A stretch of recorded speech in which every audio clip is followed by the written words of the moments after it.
నమస్కారం. సకల లోకాలకు ఆదరువు అయిన ఆ శ్రీమన్నారాయణుడి పాదపద్మాలకు నమస్కరిస్తూ ఈరోజు మనం ఒక అద్భుతమైన, ప్రతి ఒక్కరి జీవితానికి అత్యంత అవసరమైన విషయాన్ని తెలుసుకోబోతున్నాం. మానవ జీవితంలో కష్టాలు, కన్నీళ్లు అనేవి సాధారణం. కానీ కొన్నిసార్లు ఆ కష్టాలు మనల్ని ఉక్కిరిబిక్కిరి చేస్తాయి. ముఖ్యంగా ఆర్థికపరమైన ఇబ్బందులు మనిషిని కుంగదీస్తాయి. ఎంత కష్టపడినా చేతిలో చిల్లిగవ్వ నిలబడకపోవడం, చేసిన అప్పులు తీరకపోవడం, పేదరికం అనే చీకటిలో మగ్గిపోవడం చాలా మంది అనుభవించే నరకం. అయితే చీకటి ఎంత దట్టంగా ఉన్నా సూర్యోదయం తప్పక వస్తుంది. అలాగే మన కష్టాల రాత్రి ముగిసి సిరి సంపదలు అనే వెలుగు మన జీవితంలోకి రాబోతోందని చెప్పడానికి కొన్ని సంకేతాలు ముందుగానే కనిపిస్తాయని సాక్షాత్తు ఆ శ్రీకృష్ణ పరమాత్ముడే తెలియజేశాడు. ఈరోజు మనం చెప్పుకోబోయే ఈ విషయం కేవలం ఒక కథ కాదు, ఇది మన తలరాతను మార్చే ఒక జీవన సత్యం. ముందుగా మన పురాణ ఇతిహాసాలలో, ధర్మశాస్త్రాలలో నిగుజంగా దాగి ఉన్న ఇటువంటి అరుదైన ఆధ్యాత్మిక రహస్యాలను వెలికితీసి మీకోసం అందిస్తున్న మా ఈ ప్రయత్నం మీకు నచ్చినట్లయితే దయచేసి మీ అభిమానాన్ని తెలియజేయండి. మీరు ఇచ్చే ప్రోత్సాహం మాకు ఎంతో విలువైనది. ఇలాంటి మరిన్ని దైవిక విషయాలు, ధర్మ సందేహాలు ఎప్పటికప్పుడు తెలుసుకోవడానికి మా ఈ ఆధ్యాత్మిక కుటుంబంలో మీరు కూడా ఒక సభ్యుడిగా చేరాలని మనస్ఫూర్తిగా కోరుకుంటున్నాను. ఈ కథనాన్ని చివరి వరకు ఎక్కడా ఆపకుండా వినండి. ఎందుకంటే ఇందులో చెప్పబోయే ప్రతి మాట, ప్రతి గుర్తును మీ జీవితంలో ఇప్పుడు జరుగుతూ ఉండవచ్చు.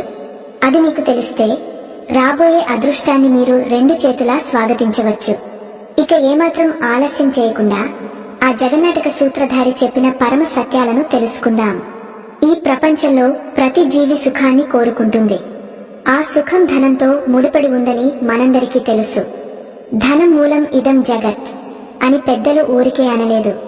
ధనం ఉంటేనే ధర్మాన్ని ఆచరించగలం, సమాజంలో గౌరవాన్ని పొందగలం, మన వారికి అండగా నిలబడగలం. కానీ ఆ మహాలక్ష్మి దేవి కటాక్షం అందరికీ అంత సులభంగా దొరకదు.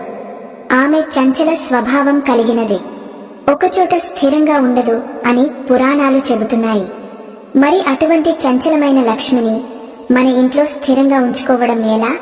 అసలు మనకు మంచి రోజులు రాబోతున్నాయని, దారిద్ర్యం తొలగిపోబోతోందని మనకు ఎలా తెలుస్తుంది? ఈ ప్రశ్నలకు సమాధానం ద్వాపర యుగంలోనే శ్రీకృష్ణుడు చాలా స్పష్టంగా వివరించాడు. ఒకానొక సందర్భంలో పాండవులు అరణ్యవాసంలో ఉన్నప్పుడు ధర్మరాజు మనసులో అనేక సందేహాలు మెదులుతూ ఉండేవి. రాజలక్ష్మి తమను విడిచిపెట్టి వెళ్లిపోయిందని, మళ్లీ తాము ఎప్పుడు ఆనందంగా జీవిస్తాము అని అతను ఆవేదన చెందేవాడు.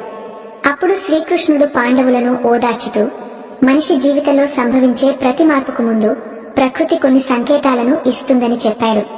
ఎలాగైతే వర్షం పడే ముందు నల్లటి మబ్బులు ఆకాశాన్ని కమ్ముకుంటాయో, చల్లని గాలి వీస్తుందో, అలాగే ఒక మనిషి దశ తిరిగే ముందు, అతడు అపర కుబేరుడు అయ్యే ముందు అతని చుట్టూ, అతనిలోనూ, అతని ప్రవర్తనలోనూ కొన్ని ప్రత్యేకమైన మార్పులు చోటు చేసుకుంటాయని పరమాత్ముడు వివరించాడు. మనం గమనించాలే గాని విశ్వం ఎప్పుడూ మనతో మాట్లాడుతూనే ఉంటుంది. రాబోయే కాలాన్ని ఏదో ఒక రూపంలో సూచిస్తూనే ఉంటుంది. కానీ మనుషులు తమ దైనందిన జీవితపు పరుగులో పడి ఆ సూక్ష్మమైన సంకేతాలను గమనించలేకపోతున్నారు. అందుకే చాలా మంది అదృష్టం తలుపు తట్టినప్పుడు ఆ తలుపు తీయడం మర్చిపోతారు. ఈరోజు మనం చెప్పుకోబోయే ఈ 3 ప్రధానమైన గుర్తులు గనుక మీ అనుభవంలోకి వస్తే ఖచ్చితంగా మీ జీవితం బంగారు మయంగా మారబోతోందని అర్థం. వీటిని నిర్లక్ష్యం చేయకండి. శ్రీకృష్ణుడు చెప్పిన దాని ప్రకారం సంపద అనేది కేవలం డబ్బు నోట్ల రూపంలోనో, బంగారు ఆభరణాల రూపంలోనో మాత్రమే రాదు. అది ఒక ప్రశాంతతతో, ఒక అవకాశంతో, ఒక అనుకోని సంఘటనతో మొదలవుతుంది. చాలా మంది లక్ష్మీదేవి అనుగ్రహం కోసం పూజలు చేస్తారు, వ్రతాలు చేస్తారు. అవి మంచివే.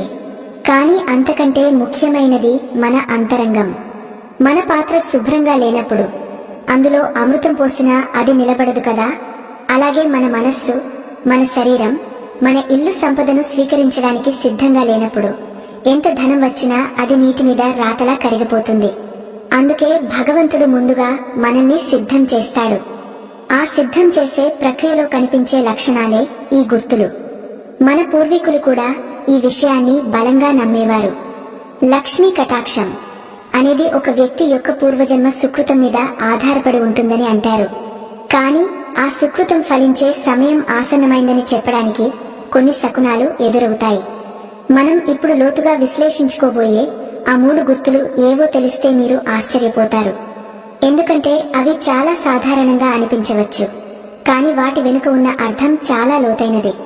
ఉదాహరణకు, మీరు ఎప్పుడైనా గమనించారా? కొన్ని రోజులు మీకు ఏ కారణం లేకుండానే చాలా ఉల్లాసంగా అనిపిస్తుంది. మనసులో ఏదో తెలియని ధైర్యం వస్తుంది. అప్పటి వరకు ఉన్న భయాలన్నీ పటాపంచలైపోతాయి. ఇది కేవలం మీ మానసిక స్థితిలో మార్పు అనుకుంటే పొరపాటే. ఇది మీ ఆత్మకు అందిన ఒక సంకేతం. మీ ఆత్మకు తెలుసు, రాబోయే రోజుల్లో మీరు ఒక ఉన్నతమైన స్థితికి వెళ్ళబోతున్నారని. ఆ విషయాన్ని మీ మెదడుకు చేరవేసే ప్రయత్నమే ఆ ఉల్లాసం. ఇలాంటి సూక్ష్మమైన విషయాలను కృష్ణుడు చాలా చక్కగా వివరించాడు. మనం ఇప్పుడు ప్రధాన అంశంలోకి వెళ్ళబోతున్నాం. అయితే దీనికి ముందు మనం ఒక చిన్న నిజాన్ని అంగీకరించాలి. మనం పేదరికాన్ని అసహించుకుంటాం, కానీ పేదరికం కూడా ఒక గురువు లాంటిదే. అది మనకు జీవితం విలువను నేర్పుతుంది. శ్రీకృష్ణుడు కుచేలుడికి ఐశ్వర్యాన్ని ఇచ్చే ముందు కుచేలుడు అనుభవించిన పేదరికం అతన్ని భక్తి మార్గంలో నడిపించింది. అంటే కష్టాలు అనేవి మనల్ని కాల్చి శుభ్రం చేసే అగ్ని లాంటివి. ఆ అగ్నిలో కాలిన తర్వాతే బంగారం మెరుస్తుంది. ఇప్పుడు మీరు పడుతున్న కష్టాలు కూడా మిమ్మల్ని ఆ మెరుపు కోసం సిద్ధం చేస్తున్నాయేమో. కాబట్టి నిరాశ చెందకండి. కృష్ణుడు చెప్పిన ఆ 3 గుర్తులలో ఒక్కటి కనిపించినా మీ దశ తిరిగినట్లే. మరి 3 గుర్తులు కనిపిస్తే ఇక మిమ్మల్ని ఆపడం ఎవరి తరము కాదు. మీరు కోరుకున్న ప్రతి కోరిక నెరవేరుతుంది. మీ ఇల్లు సిరి సంపదలతో కళకళలాడుతుంది. సమాజంలో మీకు తిరుగులేని గౌరవం దక్కుతుంది. అయితే ఆ గుర్తులు ఏమిటి? అవి ఎలా ఉంటాయి? వాటిని మనం ఎలా గుర్తించాలి? మొదటి గుర్తు గురించి తెలుసుకునే ముందు మనం ఒక ముఖ్యమైన విషయాన్ని గుర్తుంచుకోవాలి. లక్ష్మీదేవి శుచి, శుభ్రత ఉన్న చోట మాత్రమే ఉంటుంది. ఇది కేవలం ఇంటి శుభ్రతే కాదు, మనసు శుభ్రత కూడా. ఎవరి మనసులో అయితే అసూయ, ద్వేషం, పగ ఉంటాయో వారి దగ్గరకు సంపద వచ్చినా అది వారి నాశనానికే దారితీస్తుంది. అందుకే భగవంతుడు ముందుగా మన మనసును మారుస్తాడు. మీకు ధనం రాబోయే ముందు మీ ఆలోచన విధానంలో ఒక విచిత్రమైన, సానుకూలమైన మార్పు వస్తుంది. ఇదే శ్రీకృష్ణుడు చెప్పిన మొదటి రహస్యానికి పునాది. ఈ లోకంలో ధనవంతులు కావాలని ఎవరికి ఉండదు? ప్రతి ఒక్కరూ కోరుకుంటారు. కానీ కోరిక వేరు, అర్హత వేరు. ఆ అర్హతను సంపాదించుకున్న వారికి మాత్రమే ప్రకృతి సహకరిస్తుంది. మీరు గమనించండి, కొంతమంది రాత్రికి రాత్రే ధనవంతులు అయిపోతారు. లాటరీ తగిలిందో లేక ఏదో వ్యాపారం అనూహ్యంగా లాభపడిందో మనం చూస్తుంటాం. కానీ అది యాదృచ్ఛికం కాదు. ఆ సంఘటన జరగడానికి కొన్ని రోజుల లేదా నెలల ముందు నుండే వారి ప్రవర్తనలో మార్పులు వచ్చి ఉంటాయి. వారికి తెలియకుండానే వారు ఆ సంపదను ఆకర్షించే శక్తిని పొంది ఉంటారు. ఆ శక్తిని ఎలా పొందాలో, ఆ సంకేతాలు ఏమిటో ఇప్పుడు మనం సవివరంగా ఒక్కొక్కటిగా తెలుసుకుందాం. ఇక్కడ మరో ఆసక్తికరమైన విషయం ఏమిటంటే, ఈ గుర్తులు స్త్రీలకు, పురుషులకు వేరు వేరుగా కనిపించవచ్చు, లేదా ఇద్దరికీ సమానంగానూ అనుభవంలోకి రావచ్చు. ముఖ్యంగా గృహిణులకు, ఇంటి ఆడపడుచులకు ఈ సంకేతాలు ముందుగా తెలుస్తాయని శాస్త్రం చెబుతోంది. ఎందుకంటే స్త్రీని గృహలక్ష్మిగా మనం భావిస్తాం. ఇంటికి రాబోయే మంచి చెడులు ఆమెకు అంతర్లీనంగా ముందే తెలుస్తాయి. అందుకే మన పెద్దలు ఇంట్లో స్త్రీ కంటికి కన్నీరు రాకుండా చూసుకోమని చెబుతారు. స్త్రీ సంతోషంగా ఉంటే ఆ ఇల్లు వైకుంఠంలా ఉంటుంది. అదే స్త్రీ ఏడ్చింది అంటే ఆ ఇంట దారిద్ర్యం తాండవిస్తుంది. కృష్ణుడు ద్రౌపదికి ఎప్పుడూ అండగా నిలబడటానికి కారణం ఇదే. ఆమెను సంతోషపెట్టడం ద్వారా పాండవులకు విజయం తథ్యమని ఆయనకు తెలుసు. ఇప్పుడు అసలు విషయానికి వద్దాం. శ్రీకృష్ణ పరమాత్ముడు ఉద్ధవుడికి మరియు అర్జునుడికి వేర్వేరు సందర్భాలలో బోధించిన జ్ఞానసారం నుండి ఈ 3 ప్రధాన లక్షణాలను మనం స్వీకరించాం. వీటిని శ్రద్ధగా వినండి, మీ జీవితంతో పోల్చుకోండి. మానవుడి జీవితం 3 దశలలో ఉంటుంది. 1 ఆలోచన, 2 మాట, 3 చేత. కృష్ణుడు చెప్పిన గుర్తులు కూడా ఈ 3 దశలలోనే కనిపిస్తాయి. మొదటి గుర్తు మీ ఆలోచనలకు సంబంధించింది. 2వ గుర్తు మీ మాట మరియు ప్రవర్తనకు సంబంధించింది. 3వ గుర్తు మీ చుట్టూ జరిగే సంఘటనలకు సంబంధించింది. ఈ క్రమాన్ని బట్టి చూస్తే సంపద అనేది బయట నుండి లోపలికి రాదు, ముందు లోపల పుట్టి ఆ తర్వాత బయట కనిపిస్తుంది. ఎంత గొప్ప సత్యం కదా. మనం పేదరికంలో ఉన్నప్పుడు మన మనస్సు ఎప్పుడూ చిరాకుగా ఉంటుంది. చిన్న చిన్న విషయాలకే కోపం వస్తుంది. పక్కవారిని చూసి అసూయ కలుగుతుంది. వాడు బాగుపడ్డాడు, నేను ఇలాగే ఉండిపోయాను అనే ఆత్మన్యూనతా భావం మనల్ని తొలిచేస్తుంది. కానీ ఎప్పుడైతే మీ జాతకం మారబోతోందో, ఎప్పుడైతే ఆ లక్ష్మీదేవి మీ ఇంట్లో అడుగు పెట్టడానికి సిద్ధంగా ఉందో, అప్పుడు మీలో ఒక అద్భుతమైన మార్పు వస్తుంది. అది ఎంత నిశ్శబ్దంగా వస్తుందంటే మీరు దాన్ని గమనించలేకపోవచ్చు కూడా. కానీ ఆ మార్పు చాలా బలమైనది. ఏదైనా ఒక విత్తనం మొలకెత్తాలంటే భూమి మెత్తగా ఉండాలి, తగినంత తేమ ఉండాలి. కఠినమైన రాతి నేల మీద విత్తనం వేస్తే అది వృక్షంగా మారుతుందా? మారదు. అలాగే సంపద అనే వృక్షం మీ జీవితంలో పెరగాలంటే మీ మనస్సు అనే భూమి సిద్ధం కావాలి. ఆ భూమిని సిద్ధం చేయడానికి భగవంతుడు మీలో కలిగించే ఆ మొదటి మార్పు, ఆ మొదటి గుర్తు ఏమిటో తెలుసా? ఇది చాలా విచిత్రంగా ఉంటుంది. డబ్బు లేనప్పుడు కూడా మీరు డబ్బు ఉన్నవారిలా ఆలోచించడం మొదలు పెడతారు. కానీ అది అహంకారంతో కాదు, ఒక రకమైన తృప్తితో. మీకు ఒక ఉదాహరణ చెబుతాను. ఒక వ్యక్తి చాలా అప్పుల్లో ఉన్నాడు అనుకుందాం. ప్రతిరోజు వడ్డీలు కట్టలేక సతమతమవుతున్నాడు. అటువంటి పరిస్థితిలో అతనికి నిద్ర పట్టదు, తిన్నది వంటబట్టదు. కానీ ఉన్నట్టుండి ఒకరోజు ఉదయం లేవగానే అతని మనసులో ఆ భారం అనిపించదు. సమస్య అలాగే ఉంది, అప్పులు అలాగే ఉన్నాయి, కానీ అతని లోపల భయం మాయమైపోతుంది. ఏదో ఒక దారి దొరుకుతుందిలే, భగవంతుడు ఉన్నాడు అనే ఒక గాయమైన నమ్మకం, ఒక ప్రశాంతత అతన్ని ఆవహిస్తుంది. ఇది పిచ్చితనం కాదు, ఇది రాబోయే శుభానికి నాంది. ఇలాంటి అనుభవం మీకు ఎప్పుడైనా ఎదురైందా? కష్టాల్లో ఉన్నప్పుడు కూడా అకారణంగా మనసు ప్రశాంతంగా అనిపించిందా? అయితే మీరు సిద్ధంగా ఉండండి. ఇంకా లోతుగా చెప్పాలంటే ఈ మొదటి గుర్తులో చాలా ఉపలక్షణాలు ఉన్నాయి. వాటిని మనం జాగ్రత్తగా పరిశీలించాలి. ఎందుకంటే మనసు అనేది ఒక కోతి లాంటిది. అది ఎప్పుడూ గంతులు వేస్తూనే ఉంటుంది. దాన్ని అదుపులో ఉంచుకోవడం సామాన్య మానవులకు కష్టం. కానీ దైవానుగ్రహం ఉన్నప్పుడు అది సాధ్యమవుతుంది. ఆ స్థితిని స్థితప్రజ్ఞత అని గీతలో కృష్ణుడు అన్నాడు. పూర్తిగా కాకపోయినా కొంతవరకైనా ఆ స్థితప్రజ్ఞత మీలో కనిపిస్తే మీరు విజయానికి చేరువలో ఉన్నట్టే. ఇప్పుడు మనం ఆ మొదటి గుర్తును పూర్తిగా విశ్లేషించబోతున్నాం. ఇది విన్న తర్వాత గత కొన్ని రోజులుగా లేదా వారాలుగా మీ ప్రవర్తనలో, మీ ఆలోచనల్లో వచ్చిన మార్పులను మీరు ఒక్కసారి గుర్తు చేసుకోండి. ఒకవేళ ఈ లక్షణాలు మీలో కనిపిస్తుంటే ఖచ్చితంగా కామెంట్ రూపంలో మాకు తెలియజేయండి. ఎందుకంటే అది 10 మందికి స్ఫూర్తినిస్తుంది. శ్రీకృష్ణుడు చెప్పిన ఆ 3 అత్యంత శక్తివంతమైన సంకేతాలలో మొదటిది మరియు అత్యంత కీలకమైనది మీ అంతరంగ శుద్ధి మరియు నిష్కల్మషమైన ఆనందం. అవును, మీరు విన్నది నిజమే. డబ్బు రాకముందే ఆనందం రావడం ఏంటి అని మీరు అనుకోవచ్చు. కానీ సృష్టి ధర్మం అదే. ఆనందం ఉన్న చోటే ఐశ్వర్యం ఉంటుంది. దుంహకం ఉన్న చోట దారిద్ర్యం ఉంటుంది. మనం అనుకుంటాం డబ్బు వస్తే ఆనందం వస్తుందని. కానీ కృష్ణుడు అంటాడు, నువ్వు ఆనందంగా ఉండు, అప్పుడు డబ్బు అదే వస్తుంది అని. ఈ లాజిక్ అర్థం చేసుకోవడం కొంచెం కష్టమే. కానీ దీన్ని ఆచరణలో ఎలా గుర్తించాలో ఇప్పుడు చూద్దాం. మీకు రావలసిన గొప్ప సంపదకు సూచికగా మీలో మొట్టమొదట కనిపించే మార్పు ఏమిటంటే మీకు ఇతరుల మీద ఉన్న కోపం, ద్వేషం తగ్గిపోతాయి. ముఖ్యంగా మిమ్మల్ని ఇబ్బంది పెట్టిన వారిని కూడా మీరు క్షమించే గుణాన్ని అలవర్చుకుంటారు. నిన్నటి వరకు ఎవరినైతే చూసి మీరు రగిలిపోయారో, ఈరోజు వారిని చూస్తే మీకు జాలి కలుగుతుంది లేదా వారి పట్ల ఎటువంటి ప్రతికూల భావన కలగదు. మీ మనస్సు ఒక తెల్లని కాగితంలా మారుతుంది. ఇది ఎందుకు జరుగుతుంది? ఎందుకంటే మీలో సాత్విక గుణం పెరుగుతోంది. సాత్విక గుణం పెరిగినప్పుడు మనిషి దైవానికి దగ్గరవుతాడు. దైవానికి దగ్గరైన వాడికి లక్ష్మీదేవి దాసోహం అవుతుంది. ఈ మొదటి గుర్తులో ఇంకొక ముఖ్యమైన కోణం ఉంది. అదేంటంటే సంతృప్తి. డబ్బు లేనప్పుడు సంతృప్తి ఎలా ఉంటుంది? అసలు ఉండకూడదు కదా. ఇంకా సంపాదించాలనే కసి ఉండాలి కదా అని మీరు అడగవచ్చు. కసి ఉండాలి, కానీ అత్యాశ ఉండకూడదు, అసహనం ఉండకూడదు. మీకు అకస్మాత్తుగా ఉన్నదానితో తృప్తి పడే మనస్తత్వం వస్తుంది. ఈ రోజు ఇంత దొరికింది, చాలు, రేపటి గురించి దేవుడు చూసుకుంటాడు అనే భావన బలంగా నాటుకుంటుంది.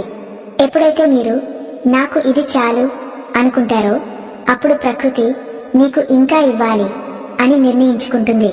ఇది విశ్వం యొక్క రహస్య సూత్రం అని ఆధునిక కాలంలో అంటారు, కానీ మన పూర్వీకులు దీన్నే సంకల్ప బలం అన్నారు. మీలో ఆ కొరత అనే భావన పోయి సమృద్ధినే భావన మొదలవుతుంది. అలాగే మొదటి గుర్తులో భాగంగా మీకు దైవభక్తి పెరుగుతుంది. అప్పటి వరకు పూజలు చేయని వారు కూడా అకస్మాత్తుగా దీపం పెట్టాలనిపించడం, దేవాలయానికి వెళ్లాలనిపించడం, దైవనామ స్మరణ చేయాలనిపించడం జరుగుతుంది. ఉదయాన్నే మెలకువ రావడం, బ్రహ్మ ముహూర్తంలో మనసు తేలికగా ఉండటం కూడా ఇందులో భాగమే. మీరు నిద్రలేవగానే అలసటగా కాకుండా ఒక నూతనోత్సాహంతో లేస్తున్నారా? అయితే శుభవార్త వినడానికి సిద్ధంగా ఉండండి. మరొక ఆసక్తికరమైన విషయం ఏమిటంటే పశుపక్ష్యాదుల పట్ల ప్రేమ. మీకు అకస్మాత్తుగా మూగ జీవాలకు ఆహారం పెట్టాలనిపించడం, వాటిని ఆదరించాలనిపించడం జరుగుతోందా? ఆవును చూస్తే నమస్కరించాలని, కుక్కలకు బిస్కెట్లు వేయాలని, పక్షులకు గింజలు చల్లాలని అనిపిస్తోందా? ఇది సామాన్యమైన విషయం కాదు. ఎందుకంటే ఆ మూగ జీవాలలో భగవంతుడు ఉంటాడు. వాటి ఆకలి తీర్చాలనే ఆలోచన మీకు వచ్చిందంటే ఆ పరమాత్ముడు మిమ్మల్ని ఒక మాధ్యమంగా ఎంచుకున్నాడని అర్థం. ఎవరి చేతిలో అయితే అన్నం ఉంటుందో ఆ చేతిలో లక్ష్మి ఉంటుంది. దానగుణం పెరగడం అనేది రాబోయే ఐశ్వర్యానికి అతి పెద్ద సూచిక. మీ దగ్గర లేకపోయినా ఉన్నంతలో ఇతరులకు సహాయం చేయాలనే తపన మీలో మొదలైందంటే భగవంతుడు మీ ఖజానాను నింపడానికి సిద్ధమయ్యాడని అర్థం చేసుకోండి. అయితే కేవలం ఈ మానసిక మార్పులు మాత్రమే సరిపోతాయా? కాదు, ఇవి కేవలం పునాది మాత్రమే. దీని తర్వాత మీ మాట తీరులో, మీ నడవడికలో వచ్చే మార్పులు మరింత ఆశ్చర్యకరంగా ఉంటాయి. అంతేకాకుండా మీ చుట్టూ కనిపించే కొన్ని భౌతికమైన శకునాలు, కలలో వచ్చే దృశ్యాలు కూడా ఇందులో కీలక పాత్ర పోషిస్తాయి. శ్రీకృష్ణుడు వాటి గురించి ఇంకా లోతుగా, ఇంకా స్పష్టంగా వివరించాడు. ముఖ్యంగా రెండవ గుర్తు గురించి వింటే మీరు ఆశ్చర్యంతో ముక్కున వేలు వేసుకుంటారు. ఎందుకంటే అది మన రోజువారీ జీవితంలో మనం చేసే చాలా చిన్న పనులలో దాగ ఉంటుంది. అసలు ఆ రెండవ గుర్తు ఏమిటి? మన మాట తీరు, వార్తాలాపం సంపదను ఎలా ఆకర్షిస్తుంది? మనకు తెలియకుండానే మనం మాట్లాడే కొన్ని మాటలు లక్ష్మీదేవిని ఎలా దూరం చేస్తున్నాయి, లేదా ఎలా దగ్గరకు పిలుస్తున్నాయి? మరియు మూడవ గుర్తులో భాగంగా మనకు కలలో కనిపించవలసిన జంతువులు, వస్తువులు ఏమిటి? నిద్రలో ఉన్నప్పుడు మనకు తెలియకుండానే మన ఆత్మ ఏ లోకాల్లో విహరిస్తూ సంపదను పోగు చేస్తుంది? ఈ విషయాలని రాబోయే భాగాలలో మనం కూలంకషంగా తెలుసుకోబోతున్నాం. కానీ ఒక్క నిమిషం, మీలో ఈ మొదటి గుర్తు అంటే మనశ్శాంతి, దైవభక్తి, దానగుణం, ఇతరుల పట్ల ప్రేమ, ఇవి ఇప్పటికే మొదలయ్యాయా? ఒక్కసారి ఆలోచించుకోండి. మీ సమాధానం అవును అయితే మీరు అదృష్టవంతులు. కానీ ఇది కేవలం ఆరంభం మాత్రమే. అసలైన మ్యాజిక్ ముందుంది. కృష్ణుడు చెప్పిన ఆ మిగిలిన రెండు అద్భుతమైన గుర్తులు మరియు చివరిగా సంపద వచ్చిన తర్వాత దాన్ని ఎలా కాపాడుకోవాలో చెప్పిన హెచ్చరికలు వినకుండా ఈ విషయాన్ని వదిలేయకండి. ఎందుకంటే సగం జ్ఞానం ఎప్పుడూ ప్రమాదకరం. పూర్ణ జ్ఞానం మాత్రమే పూర్ణ ఫలితాన్ని ఇస్తుంది. ఇప్పుడు మనం తెలుసుకున్నది కేవలం మీ అంతరంగంలో జరిగే మార్పు మాత్రమే. మరి బయట ప్రపంచంలో మీ ప్రవర్తన ఎలా మారబోతోంది, సమాజం మిమ్మల్ని చూసే దృష్టి ఎలా మారబోతోంది అనే విషయాలు మన మొదటి భాగంలో మన అంతరంగంలో అంటే మన ఆలోచనలో వచ్చే మార్పుల గురించి తెలుసుకున్నాం. మనసు ప్రశాంతంగా మారడం, ద్వేషం పోయి ప్రేమ పుట్టడం, దైవ చింతన కలగడం వంటివి ఐశ్వర్యానికి మొదటి మెట్టు అని అర్థం చేసుకున్నాం. అయితే ఇది కేవలం పునాది మాత్రమే. మనసులో కలిగిన ఈ మార్పులు మన బయటి ప్రవర్తనలో ఎలా ప్రతిబింబిస్తాయి? మన మాట తీరు, మన నడవడిక, మన దినచర్యలో వచ్చే అద్భుతమైన మార్పులే ఆ రెండవ గుర్తు. శ్రీకృష్ణ పరమాత్ముడు చెప్పిన ఈ రెండవ లక్షణం చాలా విశేషమైనది. ఎందుకంటే ఇది మనకు మాత్రమే కాదు, మన చుట్టూ ఉన్నవారికి కూడా స్పష్టంగా కనిపిస్తుంది. మీరు గమనించండి, సమాజంలో ఎవరైనా గొప్ప స్థాయికి వెళ్ళినప్పుడు ఆయన మొహంలో ఏదో కల వచ్చింది, ఆయన మాటలో ఏదో ఆకర్షణ ఉంది అని జనం అనుకుంటూ ఉంటారు. ఆ కళ, ఆ ఆకర్షణ ధనం వచ్చిన తర్వాత వచ్చినవి కావు. అవి ధనం రాకముందే ఆ వ్యక్తిని ఆవహించిన శుభ లక్షణాలు. లక్ష్మీదేవి ఒక ఇంటికి రావడానికి ముందు ఆ ఇంటి యజమాని యొక్క వాక్కును, శరీరాన్ని శుద్ధి చేస్తుంది. ఈ ప్రక్రియలో భాగంగా మీకు కనిపించే రెండవ గుర్తులోని ప్రధాన అంశం వాక్ శుద్ధి. మన పెద్దలు అంటారు, నోరు మంచిదైతే ఊరు మంచిదవుతుంది అని. కానీ ఆధ్యాత్మికంగా చూస్తే నోరు మంచిదైతే నారాయణుడు కరుణిస్తాడు అని అర్థం. మీకు రాబోయే ఐశ్వర్యానికి అతి పెద్ద సంకేతం మీ మాటలో వచ్చే మాధుర్యం. నిన్నటి వరకు గట్టిగా మాట్లాడే మీరు, చిన్నదానికి చిరాకు పడే మీరు అకస్మాత్తుగా చాలా నెమ్మదిగా, మృదువుగా మాట్లాడటం మొదలు పెడతారు. మీ గొంతులో ఒక తెలియని గాంభీర్యం, ఒక శాంతం చోటు చేసుకుంటాయి. ఎవరైనా మిమ్మల్ని రెచ్చగొట్టినా మీరు చిరునవ్వుతో సమాధానం ఇస్తారే తప్ప తిరిగి అరవరు. ఇది ఎందుకు జరుగుతుందో తెలుసా? సరస్వతీ దేవి కటాక్షం లేకుండా లక్ష్మీదేవి అనుగ్రహం కలగదు. మనం మాట్లాడే మాటల్లో సత్యం, ధర్మం, ప్రియం ఎప్పుడైతే ఉంటాయో అప్పుడు ఆ నాలుక మీద లక్ష్మి నాట్యం చేస్తుందని పురాణాలు చెబుతున్నాయి. మీకు తెలియకుండానే మీరు అబద్ధాలు చెప్పడం తగ్గస్తారు. అనవసరమైన వాదనలకు దూరంగా ఉంటారు.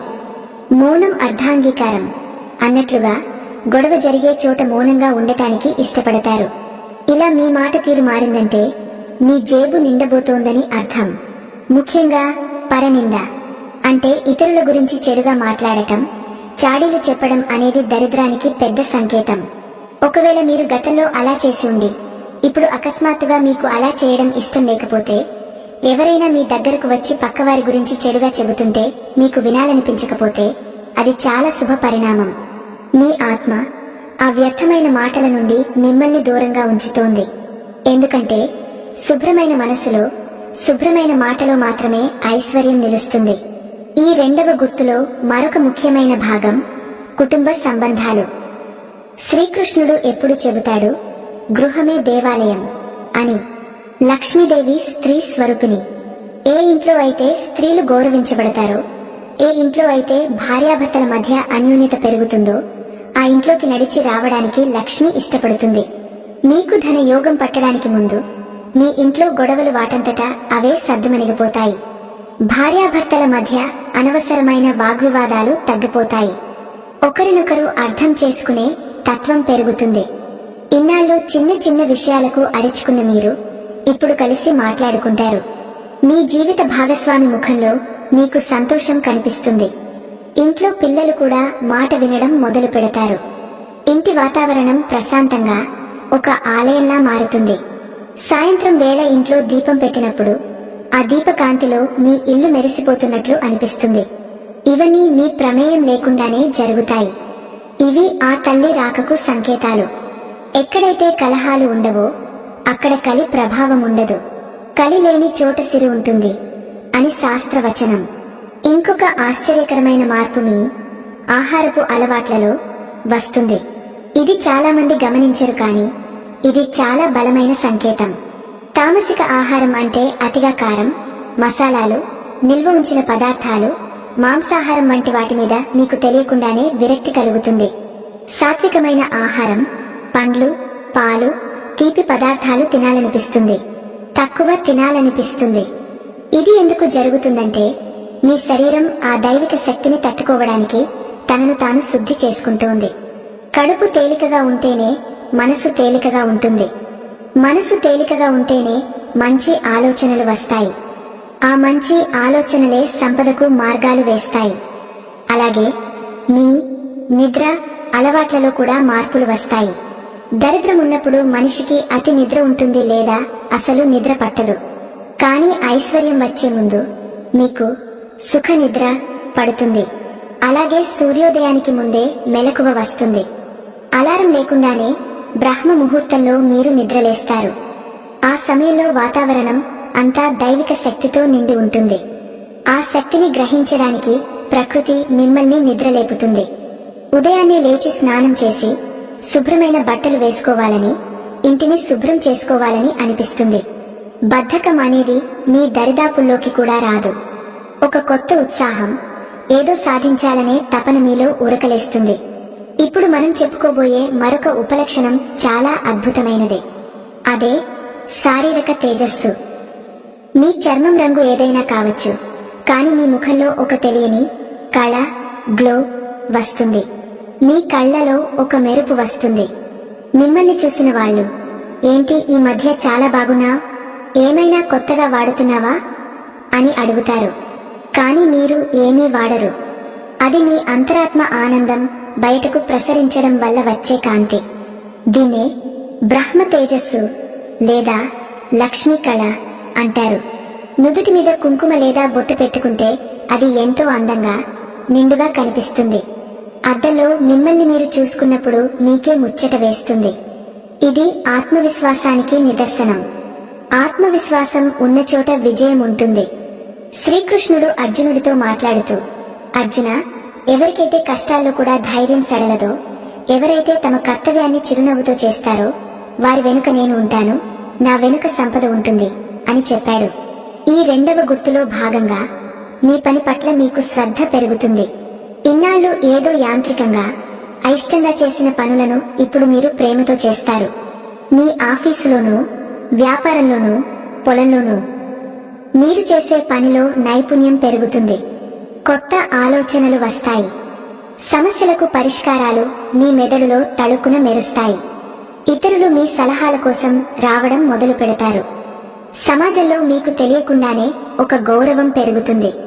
నిన్నటి వరకు మిమ్మల్ని లెక్క చేయని వారు కూడా ఈరోజు మిమ్మల్ని చూసి నమస్కారం పెడతారు. మీ మాటకు విలువ ఇస్తారు. ఇది కేవలం డబ్బు వల్ల వచ్చే గౌరవం కాదు, మీ వ్యక్తిత్వ వికాసం వల్ల వచ్చే గౌరవం. డబ్బుతో కొన్న గౌరవం డబ్బు పోగానే పోతుంది, కానీ గుణంతో వచ్చిన గౌరవం శాశ్వతం. ఆ గౌరవమే సంపదను ఆకర్షిస్తుంది. మీకు ఒక చిన్న ఉదాహరణ చెబుతాను. ఒక వ్యాపారి ఉన్నాడు అనుకుందాం. అతని వ్యాపారం సరిగా సాగడం లేదు. కానీ అతను నిరాశ చెందకుండా తన కస్టమర్లతో మర్యాదగా మాట్లాడటం, సరుకు నాణ్యతను పెంచడం, లాభం రాకపోయినా చిరునవ్వుతో సేవ చేయడం మొదలుపెట్టాడు అనుకోండి. ఆ ప్రవర్తనే ఒక అయస్కాంతంలా పనిచేసి కస్టమర్లను ఆకర్షిస్తుంది. అలాగే మీ ప్రవర్తన మారినప్పుడు అవకాశాలు మిమ్మల్ని వెతుక్కుంటూ వస్తాయి. ఇంకొక ఆసక్తికరమైన విషయం, మీకు తెలియకుండానే మీరు పొదుపు చేయడం మొదలు పెడతారు. అనవసరమైన ఖర్చులు తగ్గించుకుంటారు. చేతిలో ఉన్న కొద్దిపాటి ధనాన్ని ఎలా సద్వినియోగం చేసుకోవాలో మీకు అర్థమవుతుంది. ఇది పిసినారితనం కాదు, ఇది ఆర్థిక క్రమశిక్షణ. లక్ష్మీదేవికి దుబారా ఖర్చు చేసేవాళ్లు అంటే ఇష్టముండదు. ధనాన్ని గౌరవించే వారి దగ్గరే ఆమె నిలుస్తుంది. మీకు ఆ తెలివి అకస్మాత్తుగా వస్తుంది. మీ స్నేహితుల బృందం కూడా మారుతుంది. కాలక్షేపం చేసే స్నేహితులు దూరమై మీకు జ్ఞానాన్ని, ధైర్యాన్ని ఇచ్చే కొత్త వ్యక్తులు పరిచయం అవుతారు. లేదా పాత స్నేహితులే మీతో మంచి విషయాలు మాట్లాడటం మొదలు పెడతారు. సత్సంగం అంటే మంచివారి సహవాసం దొరకడం అనేది చాలా గొప్ప అదృష్టం. అది మీ దశ మారుతుందనడానికి నిదర్శనం. ఈ రెండవ గుర్తులో చివరిగా గమనించాల్సిన అంశం ఓర్పు. జీవితంలో ఎన్నో ఒడిదుడుకులు ఉంటాయి, కానీ ఇప్పుడు మీకు వాటిని తట్టుకునే శక్తి వస్తుంది. ఇది కూడా గడిచిపోతుంది అనే స్థిరమైన బుద్ధి ఏర్పడుతుంది. ఎప్పుడైతే మనిషికి ఓర్పు వస్తుందో అప్పుడు ప్రకృతి అతనిని పరీక్షించడం ఆపి అనుగ్రహించడం మొదలు పెడుతుంది. ఒక్కసారి వెనక్కి తిరిగి చూసుకోండి. మీ మాటలో కాఠిన్యం తగ్గిందా? మీ ఇంట్లో గొడవలు తగ్గాయా? మీ ముఖంలో కళ పెరిగిందా? అనవసరమైన విషయాలను పట్టించుకోవడం మానేశారా? ఉదయాన్నే లేవగలుగుతున్నారా? ఈ లక్షణాలు కనుక మీలో కనిపిస్తుంటే ఇక ఆలస్యం లేదు. ఆ జగన్నాథుడు మీ తలరాతను బంగారు అక్షరాలతో తిరగరాస్తున్నాడు. మీరు ధనవంతులు కావడం ఖాయం. అయితే ఇవన్నీ మన ప్రవర్తనకు సంబంధించినవి. కానీ మన ప్రమేయం లేకుండా ప్రకృతి మనకు కొన్ని సంకేతాలను ఇస్తుంది. కలలో దేవుళ్ళు, జంతువులు కనిపించడం, బయట వెళ్లేటప్పుడు శకునాలు ఎదురవడం, ఇంట్లో కొన్ని విచిత్రమైన సంఘటనలు జరగడం. ఇవి మూడవ గుర్తులో భాగం. ఇవి చాలా సూటిగా, చాలా స్పష్టంగా మీ భవిష్యత్తును చూపిస్తాయి. ఉదాహరణకు, మీకు కలలో పాము కనిపిస్తే ఏమవుతుంది? లేదా ఒక ముత్తైదువ కలలో కనిపిస్తే దానికి అర్థమేమిటి? మీరు బయటకు వెళ్లేటప్పుడు ఆవు ఎదురైతే అది దేనికి సంకేతం? బల్లి మీద పడితే అది మంచిదా చెడ్డదా? ఇవన్నీ మూఢనమ్మకాలు కావు, ఇవి శకున శాస్త్రం. శ్రీకృష్ణుడు వీటి గురించి చాలా లోతైన వివరణ ఇచ్చాడు. రాబోయే 3వ భాగంలో ఈ అద్భుతమైన శకునాలు, స్వప్న ఫలితాలు మరియు ప్రకృతి సంకేతాల గురించి మనం తెలుసుకోబోతున్నాం. ఇవి తెలిస్తే మీరు రేపు జరగబోయేదాన్ని ఈ రోజే ఊహించగలరు. ఆ రహస్య సంకేతాలు, కలలో కనిపించే ఆ విశేష దృశ్యాలు ఏమిటో, అవి మీ జీవితాన్ని ఎలా మార్చబోతున్నాయో తెలుసుకోవడానికి సిద్ధంగా ఉన్నారా? ఈ విషయాలు వింటే మీ రోమాలు నిక్కబొడుచుకుంటాయి. అంతటి శక్తివంతమైన ఆ 3వ గుర్తు గురించి తెలుసుకోవడానికి శుభోదయం. మనం గత 2 భాగాల్లో చాలా కీలకమైన విషయాలను చర్చించుకున్నాం. మొదటి గుర్తుగా మన అంతరంగంలో, అంటే మన ఆలోచనల్లో వచ్చే మార్పులను గమనించాం. 2వ గుర్తుగా మన ప్రవర్తనలో, మాట తీరులో, మన దినచర్యలో వచ్చే సాత్విక మార్పులను తెలుసుకున్నాం. ఈ 2 మన చేతుల్లో ఉండి మన ప్రయత్నం ద్వారా సాధించుకునేవి. కానీ ఇప్పుడు మనం తెలుసుకోబోయే 3వ గుర్తు చాలా విభిన్నమైనది, అత్యంత శక్తివంతమైనది. ఇది మన చేతుల్లో ఉండదు. ఇది ప్రకృతి, ఆ పరమాత్ముడు మనకు పంపే సందేశం. అదే శకునాలు, కలలు మరియు మన చుట్టూ జరిగే అద్భుత సంఘటనలు. శ్రీకృష్ణుడు ధర్మరాజుకు ఒక సందర్భంలో ఇలా చెప్పాడు: ధర్మనందన, సృష్టిలో ఏది జరగబోతున్నా దానికి సంబంధించిన ఛాయలు ముందుగానే కనిపిస్తాయి. రాబోయే వసంతానికి కోకిలగానం ఎలా సూచికో, అలాగే రాబోయే ఐశ్వర్యానికి కొన్ని శుభ శకునాలు సూచికలు. ఈ విశ్వం మొత్తం ఒకదానితో ఒకటి అనుసంధానించబడి ఉంది. మీకు ధనం రాబోయే ముందు ప్రకృతిలోని పంచభూతాలు మీకు సహకరిస్తాయి. ఆ సంకేతాలను మనం ఎలా గుర్తించాలో ఇప్పుడు లోతుగా పరిశీలిద్దాం. ముందుగా మన ఇంటి నుండే ఈ పరిశీలన మొదలు పెడదాం. మీ ఇంట్లో తులసి మొక్క ఉందా? సాధారణంగా మనం రోజూ నీళ్లు పోస్తుంటాం. కానీ మీకు ఐశ్వర్యం రాబోయే ముందు ఆ తులసి మొక్కలో ఒక అద్భుతమైన మార్పు కనిపిస్తుంది. మీరు ప్రత్యేకంగా ఏ ఎరువులు వేయకపోయినా ఆ మొక్క అకస్మాత్తుగా పచ్చగా, దట్టంగా పెరుగుతుంది. దాని ఆకులు కాంతివంతంగా మెరుస్తాయి. తులసి సాక్షాత్తు లక్ష్మీ స్వరూపం. ఆమె ఆనందంగా కళకళలాడుతోంది అంటే ఆ తల్లి మీ ఇంట స్థిర నివాసం చేయడానికి సిద్ధమైందని అర్థం. ఒకవేళ మీ ఇంట్లో తులసి మొక్క వాడిపోతుంటే అది మంచిది కాదు. కానీ అది అకస్మాత్తుగా చిగురించి పచ్చగా మారితే అది మీకు పట్టబోయే బంగారు భవిష్యత్తుకు మొదటి సాక్ష్యం. అలాగే మీ ఇంట్లో వాతావరణం గురించి గమనించండి. ఏ విధమైన సుగంధ ద్రవ్యాలు, అగరబత్తులు వెలిగించకుండానే కొన్నిసార్లు ఇంట్లో ఒక రకమైన కమ్మని వాసన, సువాసన వస్తుంది. ఇది చాలా అరుదుగా జరుగుతుంది. అలా జరిగినప్పుడు అది దైవిక శక్తుల సంచారానికి నిదర్శనం.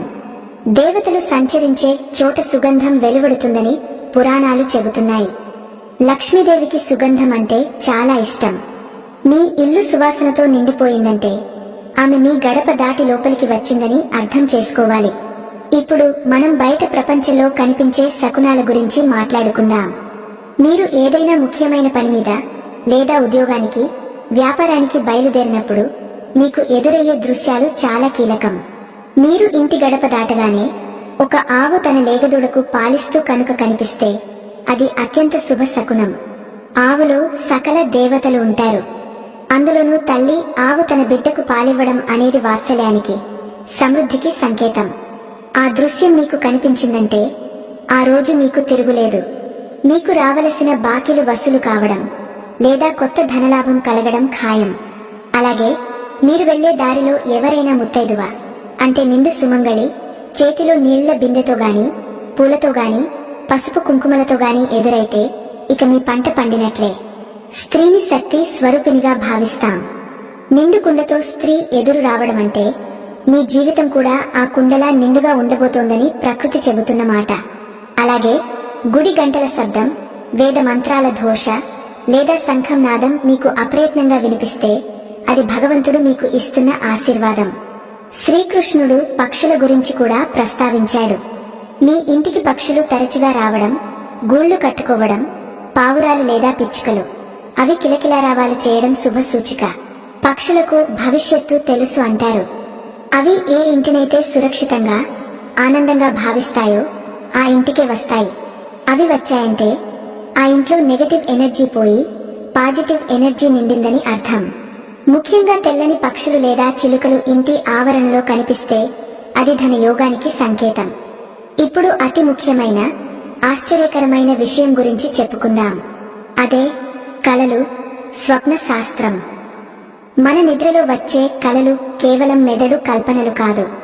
నిద్రలో మన ఆత్మ స్వేచ్ఛగా విహరిస్తుంది. ఆ సమయంలో భవిష్యత్తు తాలూకు దృశ్యాలు మనకు కనిపిస్తాయి. కృష్ణుడు చెప్పిన దాని ప్రకారం మీకు ధనవంతులయ్యే యోగముంటే మీకు కొన్ని ప్రత్యేకమైన కలలు వస్తాయి. వాటిని జాగ్రత్తగా వినండి. మొదటిది నీరు.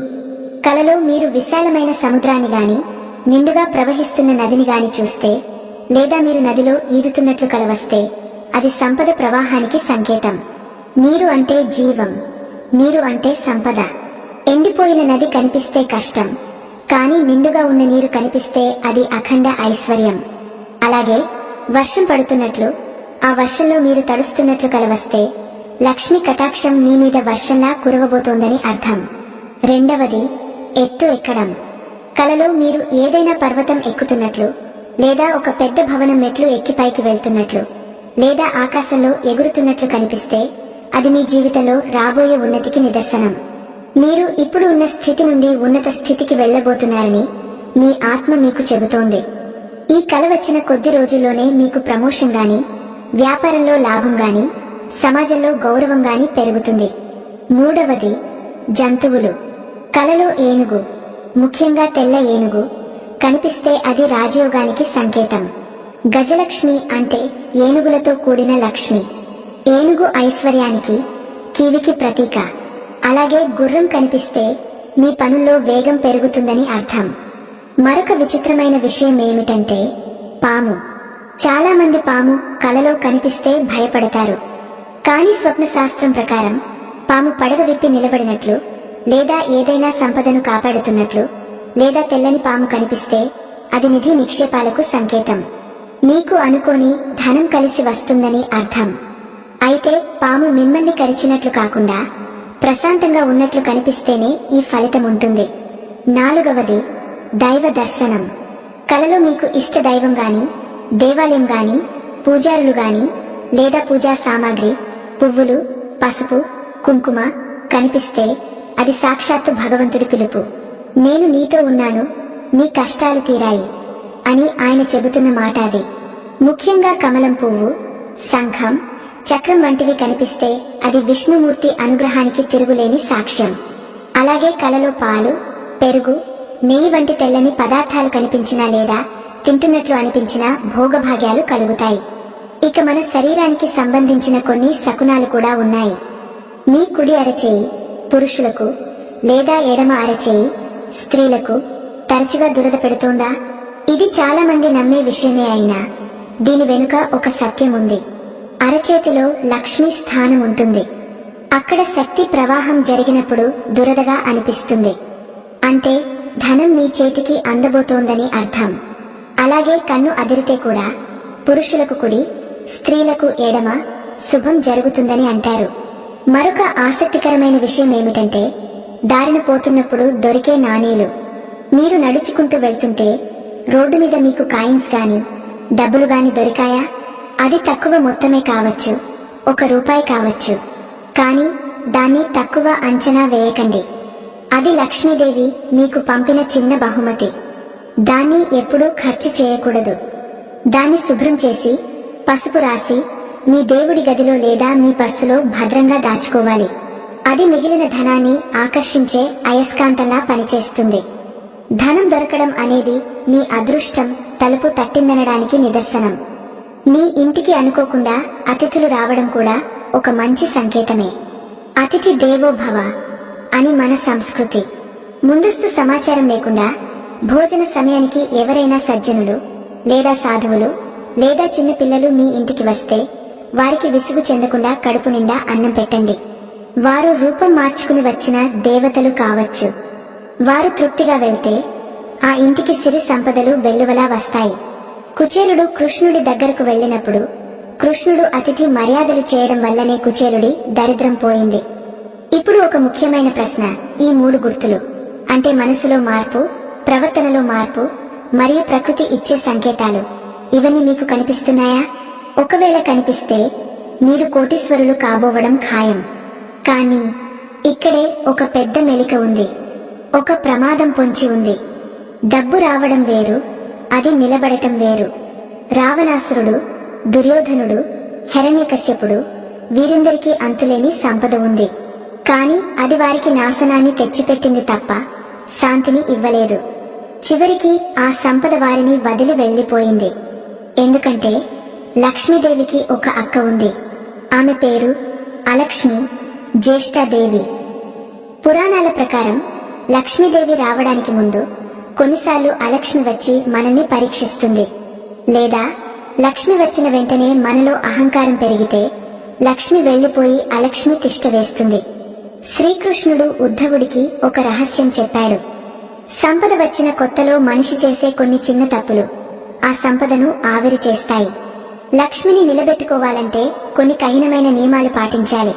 మీకు ఈ సంకేతాలు కనిపించి ధనం రావడం మొదలైన వెంటనే మీరు చేయవలసిన పనులు కొన్ని ఉన్నాయి, చేయకూడని తప్పులు కొన్ని ఉన్నాయి. వాటిని గనుక మీరు నిర్లక్ష్యం చేస్తే వచ్చిన అదృష్టం వెనక్కి తిరిగి వెళ్లిపోతుంది. అసలు లక్ష్మీదేవి కంటే ముందు వచ్చే ఆ లక్ష్మి ఎవరు? ఆమెను ఎలా గుర్తించాలి? సంపద రాగానే మనం ఏమేం తప్పులు చేస్తాం? ఆ తప్పుల నుండి మనల్ని మనం ఎలా కాపాడుకోవాలి? కృష్ణుడు చెప్పిన ఆ ధన రక్షణ సూత్రాలు ఏమిటి? ఇవి తెలుసుకోకపోతే ఇప్పటి వరకు మనం తెలుసుకున్నదంతా వృధా అయిపోతుంది. ఎందుకంటే నిలబడని డబ్బు నీటి మీద బుడగ లాంటిది. మీకు కష్టపడి వచ్చిన అదృష్టం శాశ్వతంగా మీతోనే ఉండిపోవాలంటే, మీ ఇల్లు తరతరాలకు సిరి సంపదలతో తులతుగాలంటే రాబోయే 4వ భాగం తప్పక వినాలి. అందులో మనం ధర్మం, దానం మరియు సంపదను స్థిరీకరించే రహస్యాల గురించి మాట్లాడుకోబోతున్నాం. ఆ పరమ రహస్యాలను తెలుసుకోవడానికి, మీ అదృష్టాన్ని శాశ్వతం చేసుకోవడానికి. నమస్కారం. మనం ఇప్పటి వరకు 3 అద్భుతమైన భాగాలను దాటుకుని వచ్చాం. ఆ పరమాత్ముడు మనకు పంపే శుభ సంకేతాలు, మనలో వచ్చే మార్పులు, ప్రకృతి చూపే శకునాలు అన్నీ తెలుసుకున్నాం. ఇవన్నీ విన్న తర్వాత మీ మనసులో ఆనందం, ఉత్సాహం నిండిపోయి ఉంటాయి. అమ్మయ్యా, నాకు మంచి రోజులు రాబోతున్నాయి అని మీరు ఊపిరి పీల్చుకుని ఉంటారు. కానీ ఇక్కడే అసలైన భట్టం మొదలవుతుంది. ఇక్కడే చాలా మంది పప్పులో కాలేస్తుంటారు.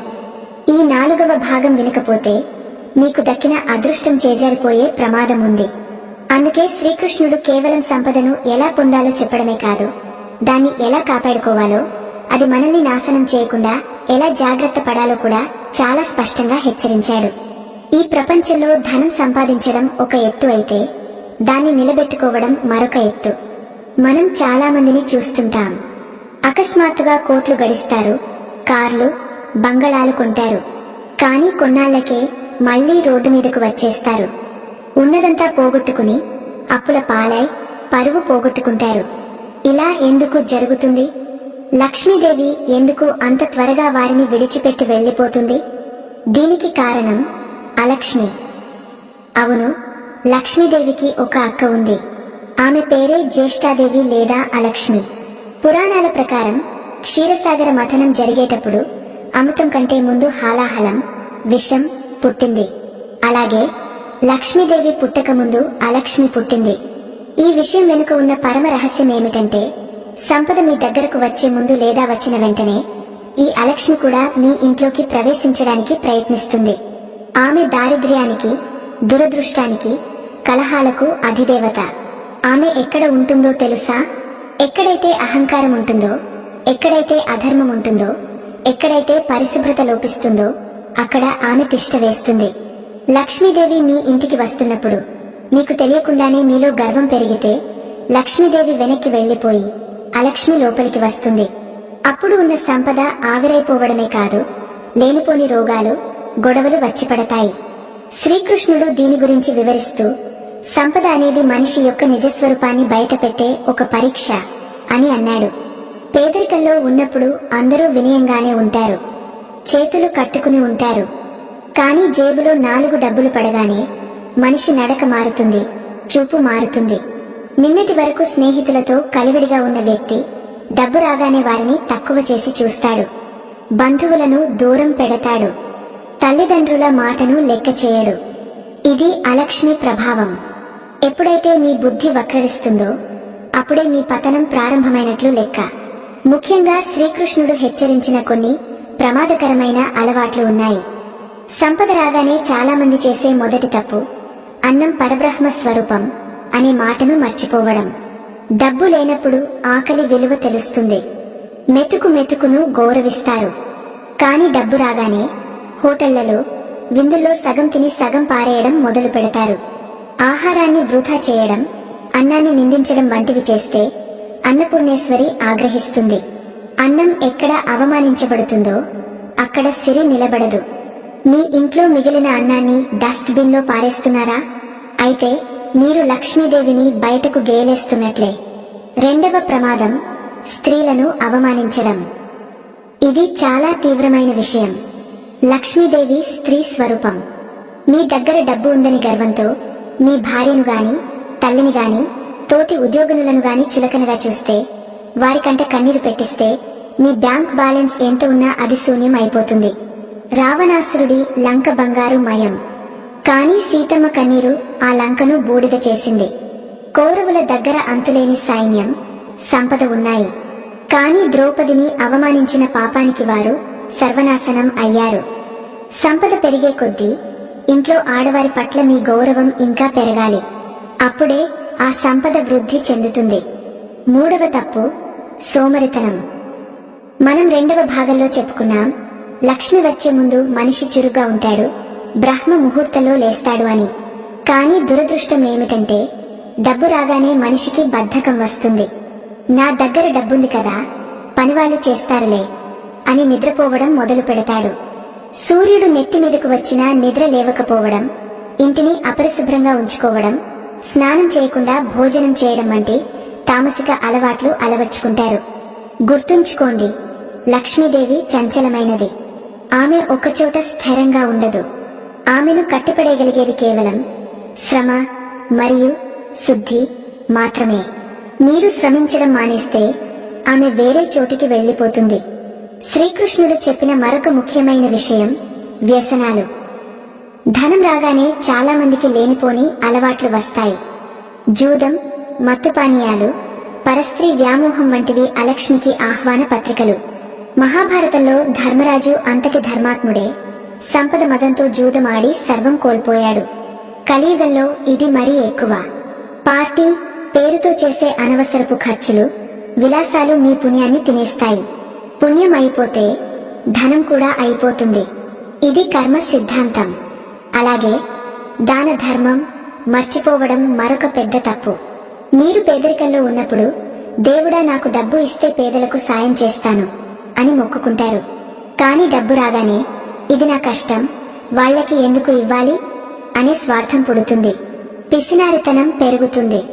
పక్కవాడికి సహాయం చేయడానికి చెయ్యి రాదు. శ్రీకృష్ణుడు అంటాడు, నేను నీకు ఇచ్చింది నువ్వు 10 మందికి పంచడానికే. నీ దగ్గర ఉన్నది కేవలం నీ అవసరానికి మాత్రమే కాదు, సమాజ అవసరానికి కూడా. నువ్వు ఆ నీటిని ఆపు చేస్తే అది మురిగపోతుంది. ప్రవహించేలా చేస్తేనే అది స్వచ్ఛంగా ఉంటుంది.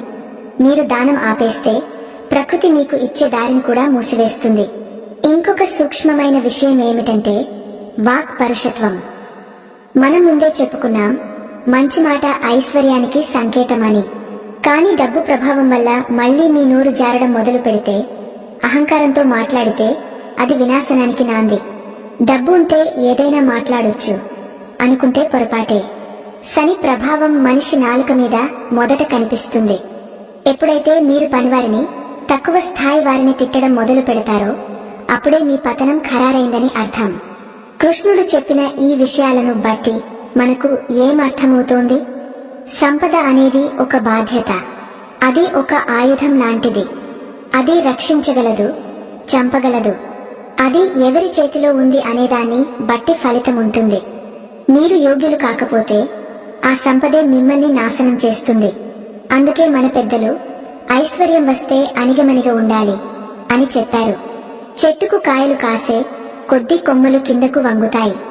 అలాగే మనిషికి సంపద పెరిగే కొద్ది వినయం పెరగాలి. మీకు ఇప్పుడు ఆ 3 గుర్తులు కనిపిస్తున్నాయా? సంతోషం. అయితే వెంటనే జాగ్రత్త పడండి. మీలో ఏమాత్రం గర్వం రాకుండా చూసుకోండి. మీ పాత స్నేహితులను మర్చిపోకండి. మీ మూలాలను మర్చిపోకండి. ఏ గుడికి వెళ్లి అయితే మీరు కోరుకున్నారో ఆ గుడిని మర్చిపోకండి. ఏ తల్లిదండ్రుల ఆశీర్వాదంతో మీరు ఎదిగారో వారిని నిర్లక్ష్యం చేయకండి. మరి ఈ అలక్ష్మిని మన ఇంటి దరిదాపుల్లోకి రాకుండా చేయాలంటే ఏం చేయాలి? వచ్చిన లక్ష్మిని స్థిర లక్ష్మిగా ఎలా మార్చుకోవాలి?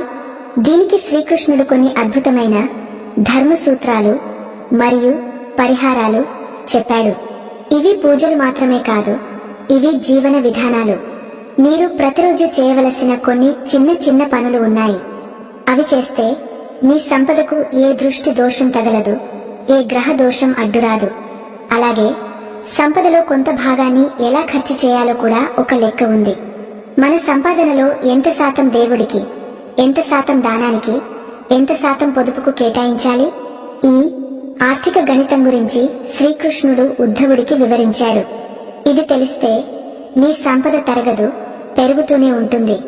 రాబోయే 5వ భాగంలో మనం ఆ అత్యంత విలువైన ధన రక్షణ ఉపాయాల గురించి, పాటించవలసిన పంచమహాయజ్ఞాల గురించి తెలుసుకోబోతున్నాం. ఇవి చాలా శక్తివంతమైనవి. వీటిని ఆచరిస్తే మీ ఇంట్లో లక్ష్మీదేవి పద్మాసనం వేసుకుని కూర్చుంటుంది, ఇక కదలదు. ఆ రహస్య ఉపాయాలు ఏమిటి? వాటిని ఎలా ఆచరించాలి?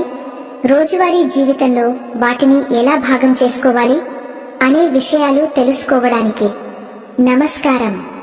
మనం ఇప్పటివరకు సాగిన ఈ ఆధ్యాత్మిక ప్రయాణంలో ఎంతో కీలకమైన దశకు చేరుకున్నాం. మొదట మనలో కలిగే మార్పులను గుర్తించాం. ఆ తర్వాత మన ప్రవర్తనలో వచ్చే శుభ పరిణామాలను తెలుసుకున్నాం. ప్రకృతి పంపే సంకేతాలను అర్థం చేసుకున్నాం. చివరిగా ఆ సంపదను నాశనం చేసే అలక్ష్మి ప్రభావం గురించి హెచ్చరించుకున్నాం. ఇప్పుడు మనం అత్యంత ముఖ్యమైన ఘట్టంలో ఉన్నాం. అదే రక్షణ. వచ్చిన లక్ష్మిని పోనీయకుండా, కాలు కదపకుండా మన ఇంట్లోనే స్థిరంగా ఉంచుకోవడం ఎలా?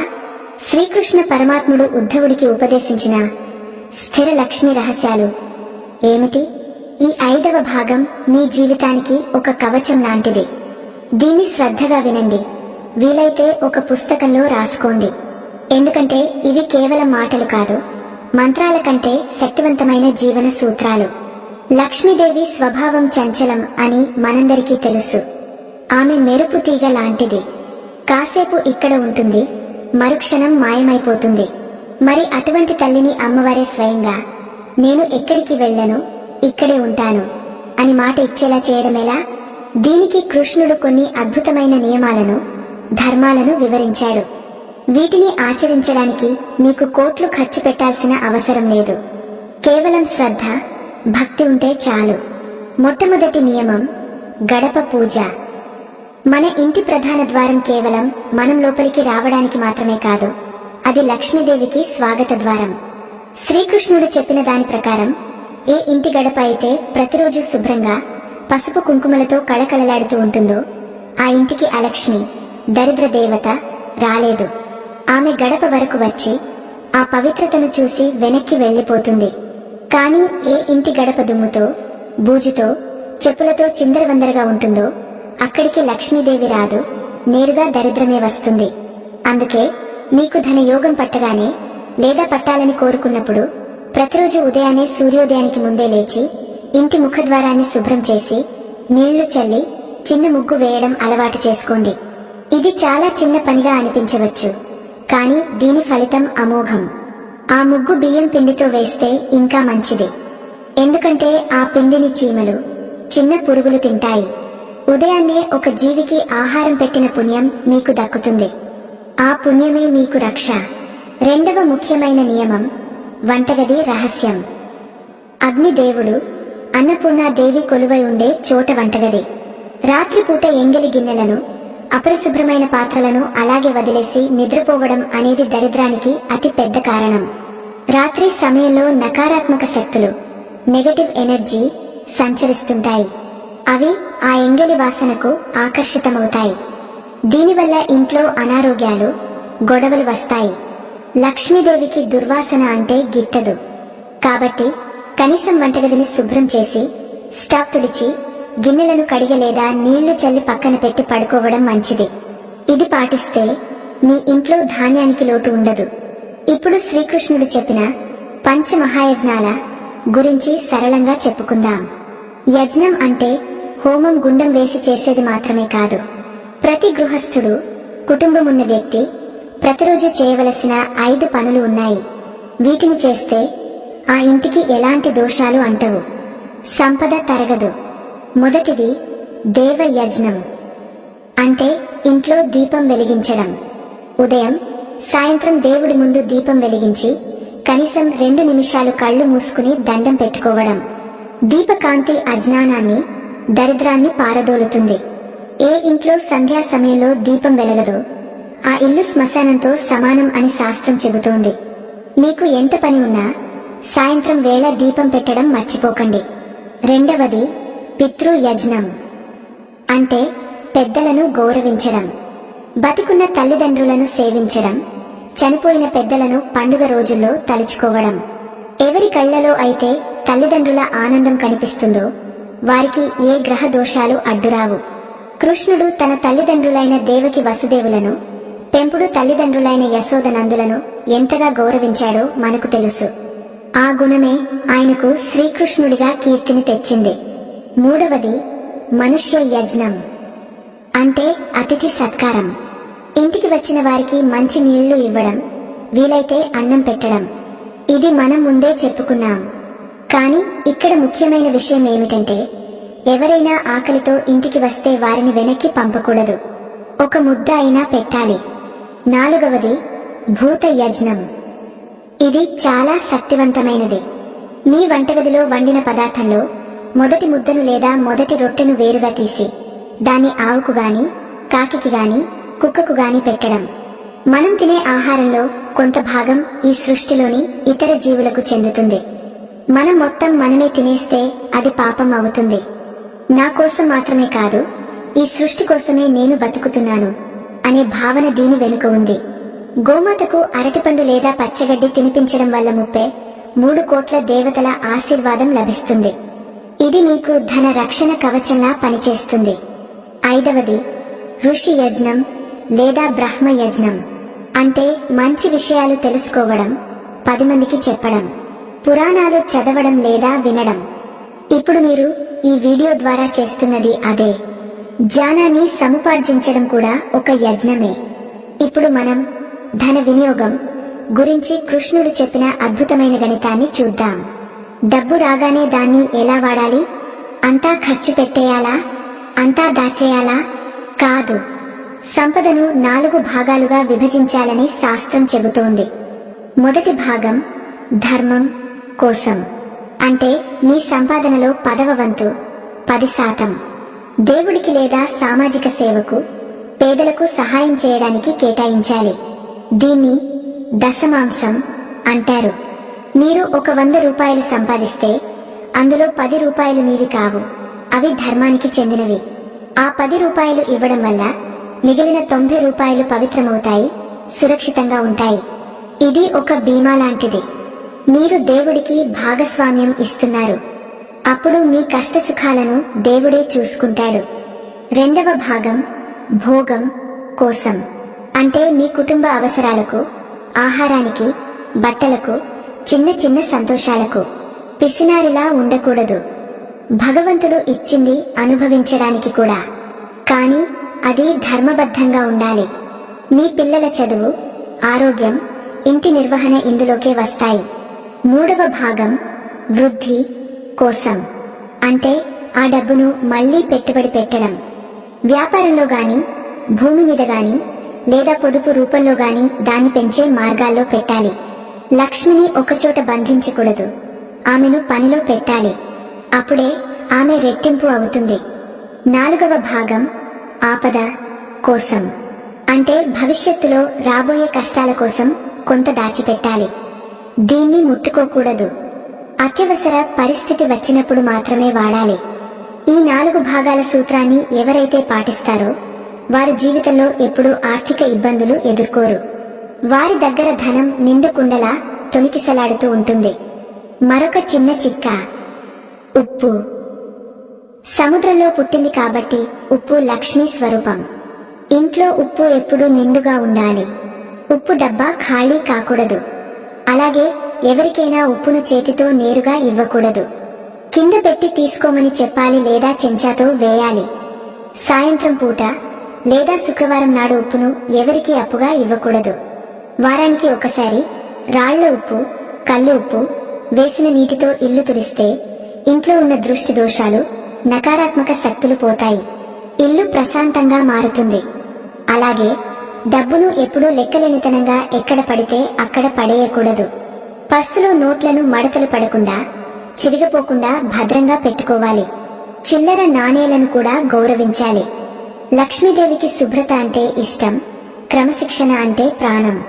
మీ బీరువాను, డబ్బు దాచే ప్రదేశాన్ని ఎప్పుడూ శుభ్రంగా, సువాసనతో ఉంచుకోండి. అక్కడ పసుపు, కుంకుమ లేదా గంధం ఉంచడం మంచిది. మరొక ముఖ్యమైన విషయం కృతజ్ఞత. రాత్రి పడుకునే ముందు ఆ రోజు మీకు దొరికిన ఆహారానికి, మీకు ఉన్న నీడకు, మీ కుటుంబానికి, ఆ భగవంతుడికి ఒక్కసారి కృతజ్ఞతలు చెప్పుకోండి. దేవుడా, ఈ రోజు నన్ను కాపాడావు, నాకు ఇంత మంచి జీవితాన్ని ఇచ్చావు, ధన్యవాదాలు అని మనసులో అనుకోండి. కృతజ్ఞత ఉన్నవారికి ప్రకృతి ఇంకా ఇంకా ఇస్తుంది. మీరు ఎంత తృప్తి పడితే అంత ఎక్కువ పొందుతారు. చివరగా ఒక హెచ్చరిక, రహస్యం. మీకు అదృష్టం కలిసి వస్తున్నప్పుడు, మీకు ధన లాభం కలుగుతున్నప్పుడు ఆ విషయాన్ని అందరికీ డప్పు కొట్టి చెప్పకండి. నాకు లాటరీ తగిలింది, నాకు బోనస్ వచ్చింది, నేను ఆస్తి కొంటున్నాను అని ఊరంతా చెప్పుకుంటూ తిరగకండి. దిష్టి చాలా ప్రమాదకరమైనది. నరుడి కంటికి నల్ల రాయి కూడా పగులుతుంది అంటారు. మీ విజయాన్ని, మీ సంపదను సాధ్యమైనంత వరకు గోప్యంగా ఉంచండి.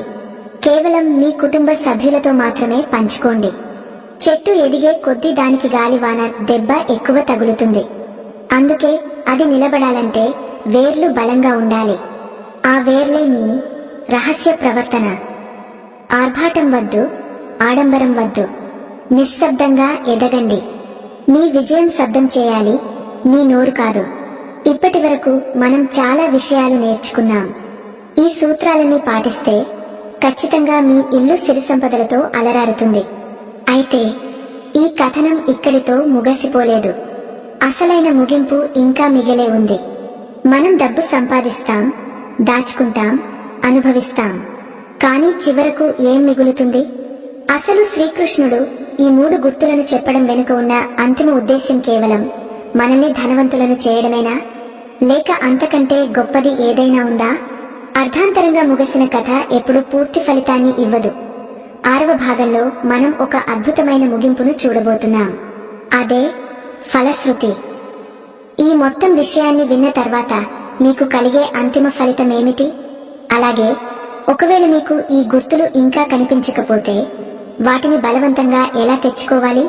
అవును, ఆ రహస్యం కూడా ఉంది. మన ప్రయత్నంతో ఆ అదృష్టాన్ని ఎలా ఆకర్షించాలో చెప్పే తాంత్రిక రహస్యం సాత్విక మార్గంలో చివరి భాగంలో ఉంది. ఈ ప్రయాణం పూర్తి కావాలంటే ఆ చివరి మలుపు తిరగాల్సిందే. ఆ పరమ రహస్యాన్ని తెలుసుకోవడానికి, ఈ జ్ఞానాన్ని సంపూర్ణం చేసుకోవడానికి. నమస్కారం. మనం ఒక సుదీర్ఘమైన, అత్యంత పవిత్రమైన ఆధ్యాత్మిక ప్రయాణాన్ని పూర్తి చేసుకునే దశకు చేరుకున్నాం. ఇప్పటి వరకు మనం సాగించిన ఈ ప్రయాణం కేవలం సమాచారం తెలుసుకోవడం కోసం మాత్రమే కాదు. ఇది మన జీవితాన్ని సమూలంగా మార్చుకునే ఒక గొప్ప సంకల్పం. మొదటి భాగం నుండి 5వ భాగం వరకు మనం లక్ష్మీదేవి ఆగమన సంకేతాలను, మన అంతరంగంలో జరగాల్సిన మార్పులను, మనం పాటించాల్సిన ధర్మాలను మరియు మన సంపదకు వేసుకోవాల్సిన రక్షణ కవచాలను గురించి ఎంతో లోతుగా చర్చించుకున్నాం. అవన్నీ ఒక ఎత్తు అయితే ఈ చివరి భాగం ఒక ఎత్తు. ఎందుకంటే ఇక్కడే అసలైన ఫలశ్రుతి ఉంది. అంటే ఈ విషయాన్ని విన్న తర్వాత మీకు దక్కే అంతిమ ఫలితం ఏమిటి? ఒకవేళ మీకు ఆ 3 గుర్తులు ఇంకా కనిపించకపోతే వాటిని బలవంతంగా ఎలా తెచ్చుకోవాలి? అవును, మన తలరాతను మనమే రాసుకునే శక్తిని ఆ భగవంతుడు మనకు ఇచ్చాడు. ఆ రహస్యమే ఈ చివరి ఘట్టంలో మనం తెలుసుకోబోతున్నాం. చాలా మందికి ఒక సందేహం వచ్చి ఉంటుంది. అయ్యా, మీరు చెప్పిన గుర్తులు నా జీవితంలో ఇంకా కనిపించడం లేదు. అంటే నేను ఎప్పటికీ ధనవంతుడిని కాలేనా? నా జాతకం ఇంతేనా అని మీరు నిరాశ పడుతూ ఉండవచ్చు. కానీ శ్రీకృష్ణుడు గీతలో ఒక అద్భుతమైన మాట చెప్పాడు. నా భక్తుడు ఎన్నటికీ నశించడు. విధి లిఖితం ఎలా ఉన్నా భక్తితో ప్రయత్నంతో దాన్ని మార్చుకునే శక్తి మానవుడికి ఉంది. దీని అర్థం ఏమిటంటే, ఒకవేళ ప్రకృతి మీకు సంకేతాలు ఇవ్వకపోతే మీరే ప్రకృతికి సంకేతాలు ఇవ్వాలి. ఇది వినడానికి వింతగా ఉన్నా ఇది ముమ్మాటికి నిజం. దీన్నే తంత్రశాస్త్రంలో ఆకర్షణ సిద్ధాంతం అంటారు. మీకు ఆ 3 గుర్తులు కనిపించడం లేదా? ఫర్వాలేదు. ఈ రోజు నుండే, ఈ క్షణం నుండే ఆ గుర్తులు మీ జీవితంలో ఉన్నట్లుగా మీరు ప్రవర్తించడం మొదలు పెట్టండి. ఇదే ఆ రహస్యం. మీ మనసులో ప్రశాంతత లేకపోయినా ఉన్నట్లు నటించండి. మెల్లగా ఆ నటన నిజమవుతుంది. మీ చుట్టూ సానుకూల వాతావరణం లేకపోయినా మీరే దాన్ని సృష్టించుకోండి. మీ ఇంటిని ఆలయంలా మార్చుకోండి. ఉదయాన్నే లేవండి, దైవనామ స్మరణ చేయండి. మీరు ఆనందంగా ఉన్నట్లు, లక్ష్మీదేవి ఇప్పటికే మీ ఇంట్లో ఉన్నట్లు బలంగా నమ్మండి. ఎప్పుడైతే మీ నమ్మకం బలపడుతుందో అప్పుడు ఆ విశ్వం కూడా తలవంచి మీరు కోరుకున్నది మీ కాళ్ల దగ్గర పెడుతుంది. ఉదాహరణకు, మీకు ఆవు కనిపించడం లేదనుకోండి, మీరే దగ్గరలో ఉన్న గోశాలకు వెళ్ళండి. ఆవును తాకండి, దానికి అరటిపండు తినిపించండి. శకునం మీ దగ్గరకు రాకపోతే మీరే శకునం దగ్గరకు వెళ్ళండి. అప్పుడు ఫలితం ఒక్కటే ఉంటుంది. మీకు గుడి గంటలు వినిపించడం లేదనుకోండి, మీరే గుడికి వెళ్ళండి, గంట కొట్టండి. ఆ శబ్దాన్ని మీ చెవుల నిండా, మనసు నిండా నింపుకోండి. ఇలా చేయడం వల్ల మీరు ఆ అదృష్టాన్ని బలవంతంగా మీ వైపు తిప్పుకుంటున్నారు అని అర్థం. ప్రయత్నం చేసేవాడికి దైవం తోడవుతాడు. ఊరికే కూర్చుని అదృష్టం కోసం ఎదురు చూసేవాడికి నిరాశే మిగులుతుంది. శ్రీకృష్ణుడు కుచేలుడి కథలో మనకు నేర్పిన పాఠం కూడా ఇదే. కుచేలుడు తన దారిద్ర్యాన్ని చూసి ఏడవలేదు. తన దగ్గర ఉన్న చిరిగిన బట్టలతోనే, చేతిలో ఉన్న గుప్పెడు అటుకులతోనే పరమాత్ముడిని చూడటానికి వెళ్ళాడు. అంటే అతను తన ప్రయత్నం చేశాడు. ఆ ఒక్క అడుగు అతన్ని కుబేరుడిని చేసింది. మీరు కూడా ఆ ఒక్క అడుగు వేయండి. ఈ వీడియోలు వినడం, ఈ విషయాలు తెలుసుకోవడం కూడా ఆ ప్రయత్నంలో భాగమే. మీరు ఈ జ్ఞానాన్ని వెతుక్కుంటూ వచ్చారంటేనే మీ మీద ఆ తల్లి అనుగ్రహం మొదలైందని అర్థం. లేకపోతే ఇంత గొప్ప విషయాలు మీ చెవిన పడేవి కావు. ఇప్పుడు మనం ధనానికి మరియు భక్తికి ఉన్న సంబంధాన్ని గురించి ఒక చేదు నిజాన్ని, ఒక తీపి నిజాన్ని తెలుసుకోవాలి. చాలా మంది అనుకుంటారు, డబ్బు పాపిష్టిది, ఆధ్యాత్మికతకు డబ్బు అడ్డు అని. ఇది చాలా తప్పు అభిప్రాయం. ధర్మం ఆచరించడానికి కూడా ధనం కావాలి. ఆకలితో ఉన్నవాడికి వేదాంతం చెబితే వినడు. ముందు అన్నం పెట్టాలి. అన్నం పెట్టాలంటే డబ్బు కావాలి. అందుకే శ్రీకృష్ణుడు అర్జునుడిని రాజ్యం గెలవమని చెప్పాడు, కానీ సన్యాసం తీసుకోమని చెప్పలేదు. మీరు ధనవంతులు కావాలి, కోటీశ్వరులు కావాలి, కానీ ఆ ధనం మీ దాసుడిగా ఉండాలి తప్ప మీరు ధనానికి దాసులు కాకూడదు. ఇదే అసలైన ఆధ్యాత్మిక విజయం.